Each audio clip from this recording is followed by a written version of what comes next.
បាទសូមជម្រាបសួរស្វាគមន៍មកកាន់វីដេអូថ្មីហើយថ្ងៃយើងមកបង្ហាញតទៅនឹងចិត្តឡានហើយនេះចិត្តឡានផ្នែកខាងមុខយើងធ្វើកន្លែងដោតអា2ដោយសារតែនេះជាផ្នែកខាងមុខអញ្ចឹងវា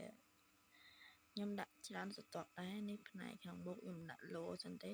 អត់តន់យកជាការទេយើងចងកស៊ូនៅឡើយអញ្ចឹងនេះមិនបានស្ទាប់ខ្ញុំរាប់ហ្នឹង2 4 6 2 4 6 8 9 10ហើយខ្ញុំដកខ្លះដោយសារវារឹងពេកហ្នឹងរឹងពេកអញ្ចឹងវាអត់ទៅទន់អញ្ចឹងយើងដកវាដូចជា2សន្លឹកអីទៅវាទន់វិញ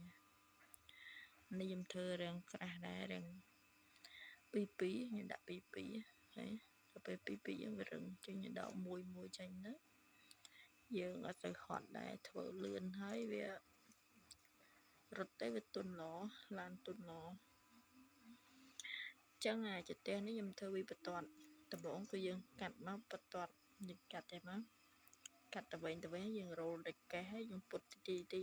កម្រិតពករត់ខ្លាំងពេករត់ខ្លាំងពេក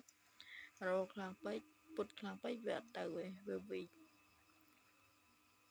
យើងរ៉ូលមុំមកក្តៅអ៊ុនរ៉ូលខ្លាំងពេកអាលីដៃអញ្ចឹងអាមេចិត្តខាងលើនេះខ្ញុំដាក់2អោបនេះការពារនៅពេលដែលយើងរុញទៅ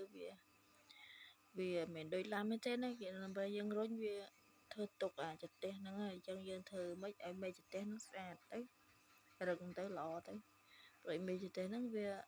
ជាប់ជាមួយនឹងសាក់ស៊ីអាក្រោមបាក់មិនក៏វាអត់បញ្ហាដែរតែបើថាលើបាក់វាលេងអត់កើតទេតើទៅធ្វើថាថ្មីហើយពិបាកជាងគេគឺមេចទេសហ្នឹងឯងដំបូងគឺយើងធ្វើពុតឲ្យវាចេញប្រហោងបែបនេះមករួចហើយយើងដាក់ស្នូលវាមួយហើយយើងចាំយើងដាក់ការពារដូចវីដេអូមុនអញ្ចឹងខ្ញុំបង្ហាញឲ្យវីដេអូធ្វើចិត្តផ្នែកខាងក្រោយខ្ញុំដាក់ជាមួយនឹងឡានខ្ញុំ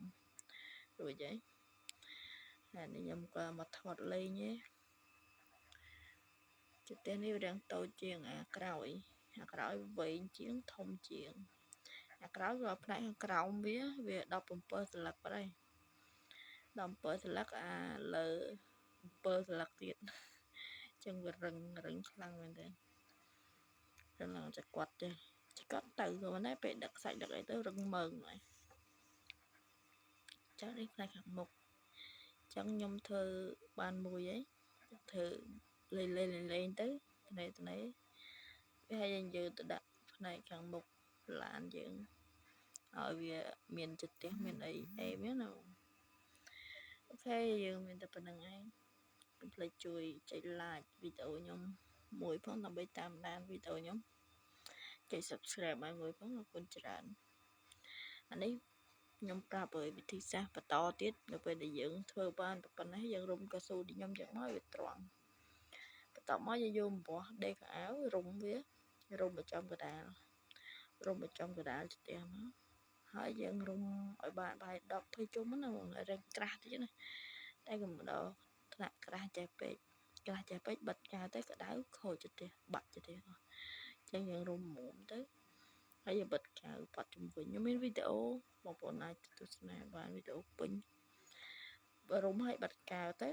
អូខេហើយយើងបានចិត្តមួយចឹងបើថាយើងចង់ដាក់កង់ឡានយើងធ្វើរុនប្រហោងមួយទៅហើយយើងយកមកបិទជាមួយនឹង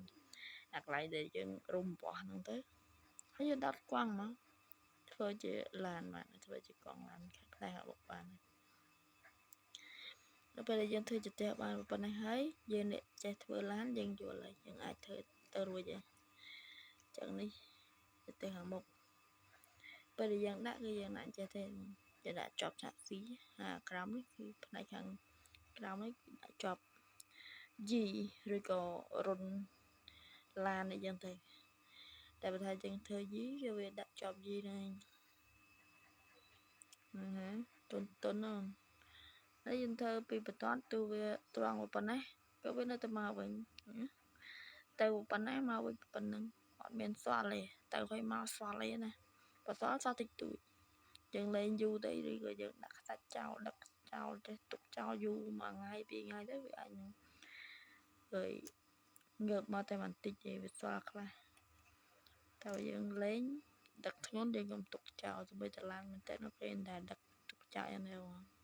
វាខូចទៅតែបើថាកង់10វាដាក់បែបនេះ